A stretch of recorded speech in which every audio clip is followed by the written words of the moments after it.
आप सबको मेरा साधुवाद। मैं डॉक्टर रमेश खटकड़ रामा, जुलाना जींद हरियाणा से,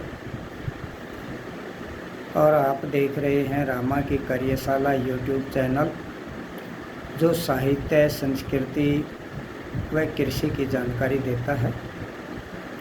अभी तक संस्कृति व कृषि पर कई वीडियो डाले जा चुके हैं। आज थोड़ी चर्चा साहित्य पर। धरती पर किसी भी कोने में जहाँ मानव रहता है, वहाँ कोई न कोई भाषा बोली जाती है, और हर भाषा का अपना लिटरेचर, अपना साहित्य होता है। कोई भी भाषा का साहित्य दो प्रकार का होता है, एक गद्य में और एक पद्य में। गद्य में भी बहुत सारी विधाएं होती हैं, लेख, आलेख, निबंध, कहानी, लघु कथा, कथा, उपन्यास, संस्मरण, रिपोर्टाज, पत्र और न जाने के बहुत सारी विधाएं हैं। उसी प्रकार पद्य यानी कि काव्य दो प्रकार का होता है। एक मुक्त छंद काव्य और दूसरा छंद युक्त काव्य। मुक्त छंद काव्य स्वतंत्र होता है,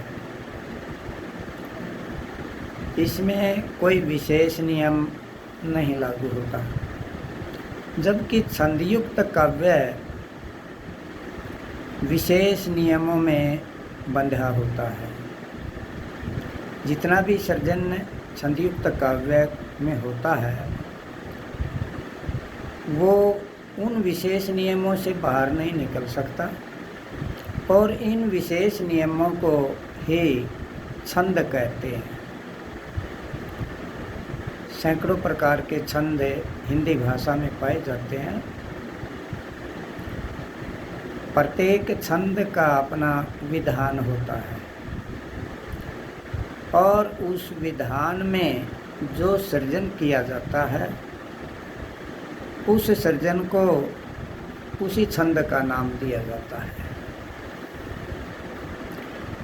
छंद काव्य को सरल, सरस, मधुर, रसीला बना देता है, जो श्रोता को मंत्रमुग्ध कर देता है। जिस भाषा का साहित्य जितना समृद्ध होगा, वह भाषा उतना ही विकास करती है, और जितना विकास भाषा का होता है, वह उतने ही लोगों के, उतने ज़्यादा लोगों के पास से पहुंच जाती है। हमारे देश भारत में भी अनेक भाषाएं बोली जाती हैं, जबकि संविधान में 22 भाषाओं को मान्यता मिली है। इन 22 में भी हिंदी भाषा सबसे प्रमुख भाषा है, जो भारत के अधिकांश क्षेत्र में, या यूँ कहिए कि हर क्षेत्र में न्यूनाधिक मात्रा में बोली जाती है। इसका अपना समृद्ध साहित्य है, और आगे हिंदी भाषा के छंदों पर, काव्य का पर चर्चा होगी। आज इतना ही। धन्यवाद। जय हिंद।